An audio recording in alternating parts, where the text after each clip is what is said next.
चमोली में इन दिनों ministry of earth science के तत्वावधान में प्राणमती बेसिन में वैज्ञानिक कर रहे हैं अनेकों तथ्यों पर रिसर्च।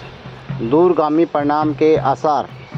चमोली के थराली क्षेत्र में मिनिस्ट्री ऑफ अर्थ साइंस के तत्वावधान में विज्ञान की एक अलग अलग शाखाओं के वैज्ञानिकों और शोध विशेषज्ञ थराली तहसील के प्राणमती बेसिन में विभिन्न विषयों पर शोध कार्य कर रहे हैं। इसके भविष्य में दूरगामी परिणाम आने के आसार हैं। यहाँ वैज्ञानिक प्राणमती बेसिन के साथ ही हिमालयन क्रिटिकल जोन ऑब्जर्वेटरी पर रिसर्च कर मृदा अपरदन, भूधसाव, जैव विविधता, बारिश और इसकी घटती बढ़ती मात्रा से नदियों के जलस्तर पर पड़ने वाले प्रभाव, बादल फटना जैसी घटनाओं के कारणों और रोकथाम पर रिसर्च कर शोध में जुटे हैं। दिल्ली यूनिवर्सिटी में जियोलॉजी के प्रोफेसर विमल सिंह के नेतृत्व में कॉलेज ऑफ फॉरेस्ट्री के वैज्ञानिक डॉक्टर आयुष जोशी, दिल्ली यूनिवर्सिटी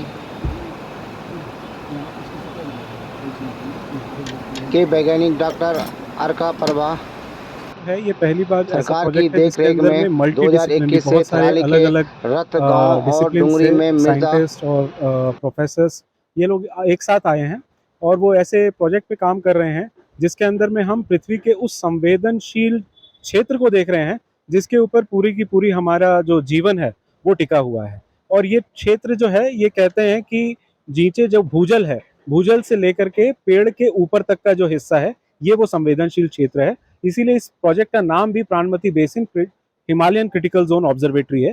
तो ऐसे 2 ऑब्जर्वेटरी हिमालय में है, एक लेकिन केवल नदी पे काम करता है। लेकिन जो प्राणमती बेसिन वाला है, इसके अंदर में हम लोग मृदा अपरदन के भी स्टडी कर रहे हैं, हम लोग भू धसाव का अध्ययन कर रहे हैं, उसके बारे में लगातार डेटा कलेक्ट कर रहे हैं।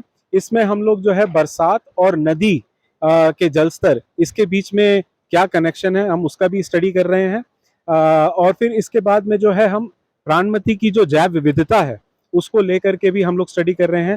प्राणमती के अंदर जो हवा है, हवा के साथ साथ कुछ और ब्लैक कार्बन या इस तरीके के जो कण आते हैं उसका भी हम लोग अध्ययन करने की कोशिश कर रहे हैं। और इसी के साथ साथ जो सॉइल है, जो मिट्टी है, उसके जो न्यूट्रिशन है, न्यूट्रिएंट है और माइक्रोब्स हैं उसमें, उसका भी हम लोग अध्ययन कर रहे हैं।